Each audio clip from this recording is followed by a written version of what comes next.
Top quality और consistent performance के लिए सिर्फ सिल्वर पंप। टॉप क्वालिटी और कंसिस्टेंट परफॉर्मेंस के लिए सिर्फ सिल्वर पंप, नाम याद रखना। मला वाटतं फक्त 6 आकडा का सांगताय हा प्रश्न आहे माझा। किती सांगाल पाहिजे? कारण रोज आकडे, महिनाभरापूर्वी आकडे, 15 दिवसापूर्वी आकडे, 3, 2, 1, 6, 7, 8, मला वाटतं 10-15 का नाही म्हणत, 9 असले 9 संख्या असल्यावर जास्त सांगायला पाहिजे।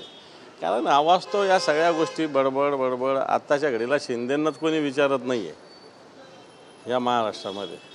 आज बघितले का एस टी महामंडळाचा चेअरमन कोणाला केलं?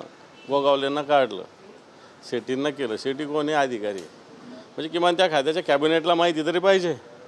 मग असं सरकार असताना ह्या भानगडी शिंदे तरी का करतील हा माझा प्रश्न आहे।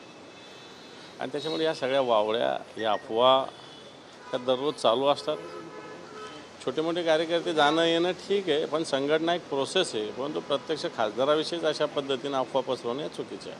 शिंदे का करतील असं वाटत नाही तुम्हाला? शिंदे का करणार नाही असं वाटतं तुम्हाला? काय करायचं त्यांना त्याच्याविषयी? आता त्यांचे सांभाळणंच चॅलेंज राहणार येणार काळामध्ये। त्यांना त्यांचे सांभाळणंच हेच चॅलेंज राहणार आहे त्यांना। भारतीय जनता पार्टीच त्यांच्या सगळ्या पक्षात, आता नितीश कुमारच्या पक्षात त्यांनी तसं केलेलं आहे। सगळीकडे फिडिंग लावून बसलेले आहेत ते। आणि त्यामुळे शिंदेंच्या याच्यासाठी सुद्धा ते करू शकतात, असं त्यांचा काही भरोसा नाही आहे। उद्या सामंत दावोसला होते त्यावेळेस त्यांनी म्हटलं होतं की लवकरात लवकर सगळे माझे आमदार खासदार आहेत ते आमच्याकडे येतील। म्हणजे आता लोक 15-20 दिवस निघून गेले, काही झालं नाही। आता परत एकदा ते बोलतात की 90 दिवसानंतर, म्हणजे ऑपरेशन टायगरचे ते बोलत होते तर तपशील फेल होताना दिसते का?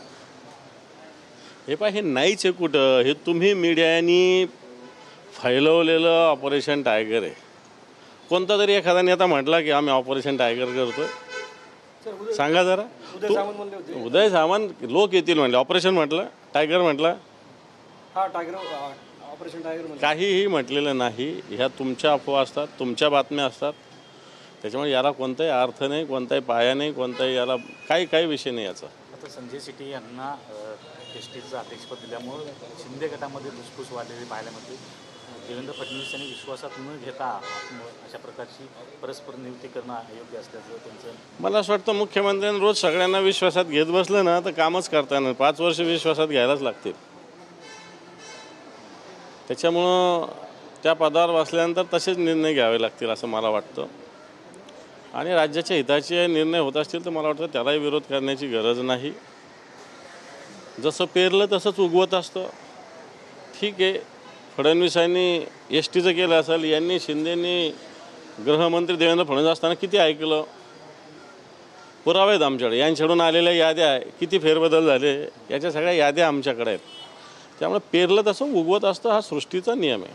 राज्यातील विधानसभा निवडणुकांच्या निकालावर आज इंडिया आघाडीची एक संयुक्त पत्रकार परिषद होती आहे। काही महत्त्वाचे पुरावे समोर ठेवले जाणार, ज्यामध्ये निवडणुकीमध्ये कुठेतरी लोकांचा जो काही मागच्या काही दिवसापासून सातत्यानं अविश्वास व्यक्त केला जातो, त्या संदर्भात आज ही पत्रकार परिषद महत्त्वाची मानली जाते। हे पहा, निवडणुकीच्या याच्यावर फक्त राजकीय पक्षाने सर्वसामान्य जनतेचा सुद्धा विश्वास राहिलेला नाही आहे।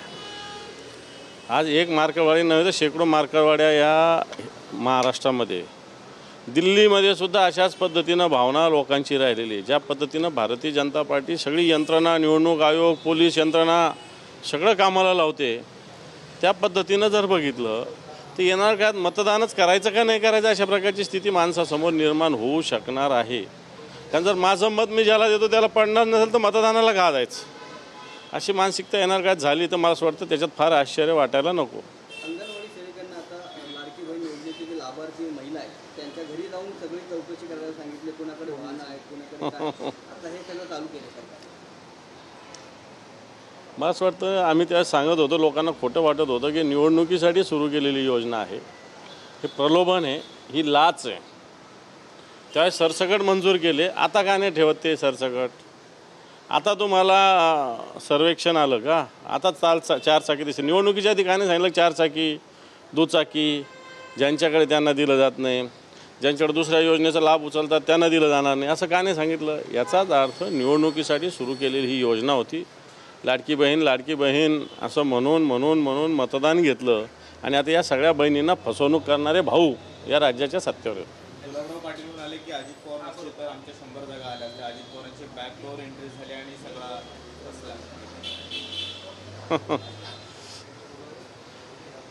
आता याच्यावर मी तरी काय बोलणार. अजित पवारांना शिव्या देऊनच यांनी गद्दारी केली होती आणि तेच अजित पवार तुमच्या शेजारी बसलेले ना, मांडीला मांडी लावून बसावं लागतं ना तुम्हाला. आता नाही अजितदादा दिसत तुम्हाला. त्या उद्धव साहेबांसोबत असताना तुम्हाला अजितदादा दिसायचे. अजितदादा निधी देत नाही, अजितदादाच्या बरोबर आम्ही बसवू शकत नाही. आता घ्या. दिल्लीमध्ये काल इलेक्शन रिझल्ट येणार आहे, मला वाटतं तिथे पण लोटस ऑपरेशन चालू होणार. एकंदर जनतेची भावना आपच्या बाजूनं दिसते आणि मला असं वाटतं उद्या होणाऱ्या मतमोजणीत आम आदमी पार्टी या दिल्लीमध्ये जिंकेल.